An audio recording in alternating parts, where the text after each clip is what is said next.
my state of New York are upset for a lot of reasons. First of all, this war is costing so much money. Over $25 billion already, estimates $1 billion a day, and they're feeling it every single day at the gas pump with higher prices for both fuel, for diesel, for gasoline for their cars. They're also feeling it with higher grocery costs, and they're exhausted. They are truly exhausted. On top of that, they have so many grave concerns about how this war is being prosecuted. They read in the paper that 22 schools have been hit. They read in the paper about a girls' school, hundreds getting killed. We have a debate going on in this country about AI, a serious debate about AI. And I haven't heard yet from you that you will not allow AI to make final targeting determinations, even when nuclear weapons are being used. That's a huge issue that we need to discuss. So I want to start from the top, Secretary Hegseth. Why do you continue to prosecute a war that the American people aren't behind? First of all, I appreciate the opportunity. The American people don't support this war, and they're feeling the cost every single day. Billions spent, rising gas prices, higher grocery bills, and no clear evidence that this makes them safer. They're exhausted, and they're asking why this war was never fully brought to Congress. At the same time, serious concerns are growing: civilian casualties, schools and hospitals hit, and the dangerous question of whether AI could play a role in targeting decisions even involving nuclear weapons. The response? The administration argues this fight is necessary to stop Iran's long-standing threats and prevent a nuclear-armed regime. They say Americans support decisive action and that this mission is focused, unlike past wars. But critics aren't convinced. They see no imminent threat, no clear safety gains, and fear the risk of escalation hitting U.S. soil. They question the strategy, the human cost, and the growing price tag. And when asked about civilian harm and cutting oversight meant to prevent it, the answer remains the same: the U.S. military claims it does more than anyone to protect innocent lives. The real question still hangs in the air: at what cost and for how long? Listen, our adversaries use rhetoric all the time. What I'm concerned about is we are not safer, and I would just like to know why you have not sought the support of the American people, and 3 out of 5 Americans are against this war today.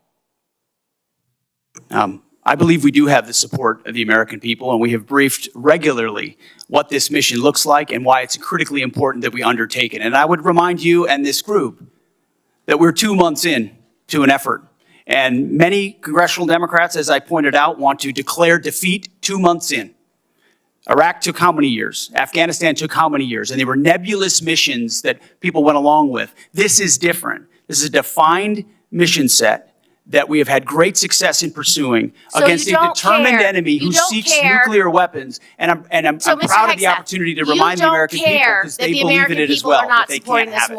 You don't care whether the American people support this war. The American people are quite smart. They understand and see through spin. They know that a regime that says death to America, that seeks nuclear weapons and the ability to deliver. Did they lie about the range of their missiles? How much more? Because I saw a 4,000 How much kilometer more will you missile ask the get American shot people at to pay for this war? Diego Right Garcia. now, do you want it $1 billion a day? Do you want it $2 billion a day? You're asking for $200 billion more to fund this war and to make sure we didn't ask for $200 billion. I don't know where you got that number from, Senator. I think you got it from the news, which you should be careful what you read in the news. Okay, Mr. Hegseth, Secretary Hegseth, here's a few more. Let's talk about how you're prosecuting the war. What is your response to targeting that has resulted in the destruction of schools, hospitals, civilian places? Why did you cut by 90% the division that's supposed to help you not target civilians? And do you know the impact of a strategic failure at a war when you have so many civilian casualties? You may have tactically completed a mission well, but strategically is not meeting your goals because of the harms to civilians. What is the cost of that? Let's leave time for an answer. No military, no country works harder at every echelon to ensure they protect civilian lives than the United States military. And that is an ironclad commitment that we make, no matter what systems we use. Then why did you cut the department by 90%? So I just want you to help me understand this. In February, on the eve of Operation Epic Fury, you publicly designated Anthropic as a supply chain risk. However, this week it's been reported that the White House is now helping agencies get around this decision to access Anthropic's technology. So the administration cannot credibly make both claims simultaneously. So before I ask you about the inconsistency, I just want you to reconfirm what it is you plan to use this technology for. It's been publicly reported that the decision to label Anthropic. You labeled Anthropic a national security risk, yet now the administration is working around that decision to use its technology. That contradiction raises a bigger issue. What exactly is this AI being used for? The concern is simple and serious. Will AI ever make lethal decisions on its own? After repeated questioning, the answer given was this: the US follows the law, and under DoD policy, human judgment must remain in control of any use of force. Pressed for clarity, the bottom line finally came out: AI will not make kill decisions. A human will always be in the loop. And that's the assurance the public is demanding, because anything less would cross a dangerous line. An ideological lunatic who shouldn't have But that's not my sole question. My question is AI writ decision-making over large. what we do. Writ large. We follow the law, Should Senator. AI, will you confirm, you said this to Senator Rounds earlier, so I'm just asking for you to We recommit. follow the law, but we don't have to sign a different terms of agreement with That's not, with this Anthropic. is not the question. This is not about Anthropic. This is just an example. I want you to confirm that whether or not there will always be a human in the loop when AI is used in a kill chain for lethal targeting decisions. Will there always be a human in a loop, or will AI make the decision? You said this to...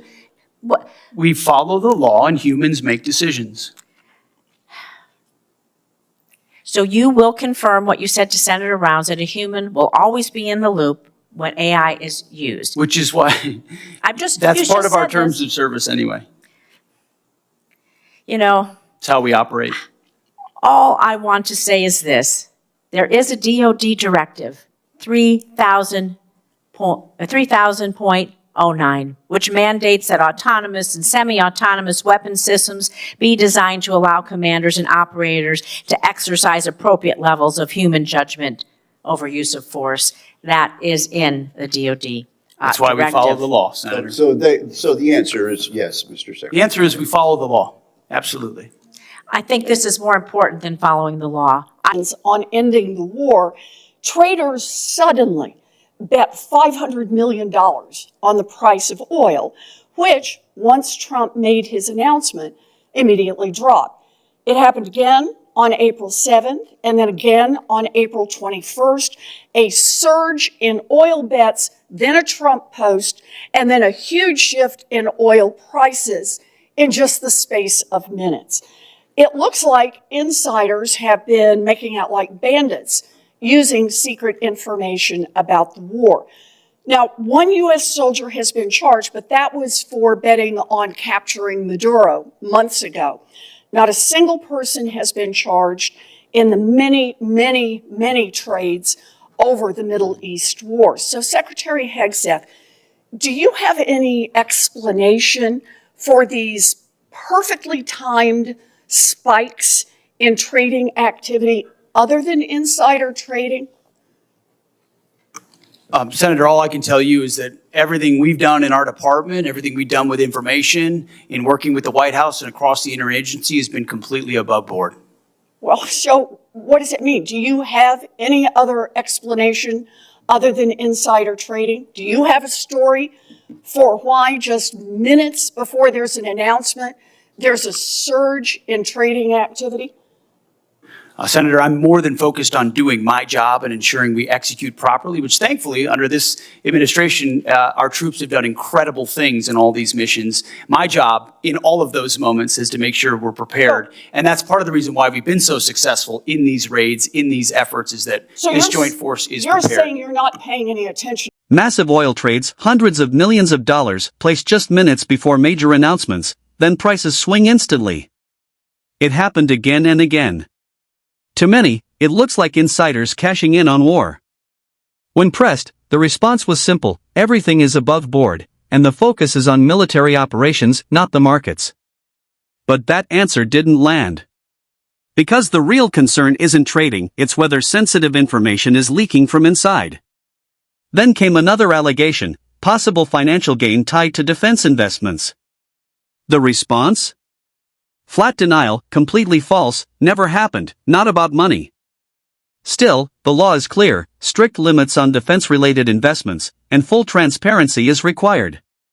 So the exchange ends where the doubt begins, perfectly timed trades. No clear explanation. And serious questions still unanswered. That is a no. Properly All safeguarded. right. Well, obviously you're not. I'm also concerned about recent reporting on your own financial dealings with regard to profiting from the war in Iran. The Financial Times reported that your broker tried to buy hundreds of shares in a BlackRock fund invested in defense companies just before the war began. The law clearly prohibits the Secretary of That entire story is false, has been from the Let me beginning, finish and my was made up out of whole cloth. And anybody that looks at it sees how it was law- worded from the beginning to make it look like I was involved in something I had nothing to do and never have. So any law- insinuation that I've ever profited, other than serving this nation, what I give, what you give, what others give, I'm not looking for money. I don't do it for money. I don't do it for profit. I don't do it for stocks. And that's part of the reason why I'm able to be effective in this job. Because Then no let one me owns me. ask my No one owns question, this department. No one Secretary owns this Hegseth. president. And we Let can me execute ask for the my American people, question. and we The do. law clearly prohibits the Secretary of Defense from owning stock in the 10 biggest defense contractors.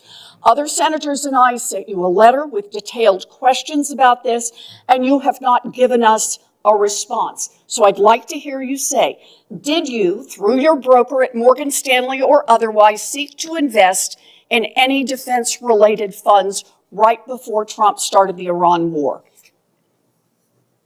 I'll give it to you as a big, fat negative. Then let me ask you a second question. Is your broker getting your personal sign-off on any investment in individual stocks? Bigger, fatter, negative. He's not getting your sign-off before he makes investments in defense stocks? Can I refer you to your I'm not ethics making investments, agreement? Senator. I am asking, does he know that he has to get your sign-off before he does that? Of course. The I time don't know what of you're the looking for, but you ain't senator gonna has find it. expired. Thank you. Thank you, Senator. I would like to enter into the record the ethics agreement that the Secretary of Defense has signed, that he will sign off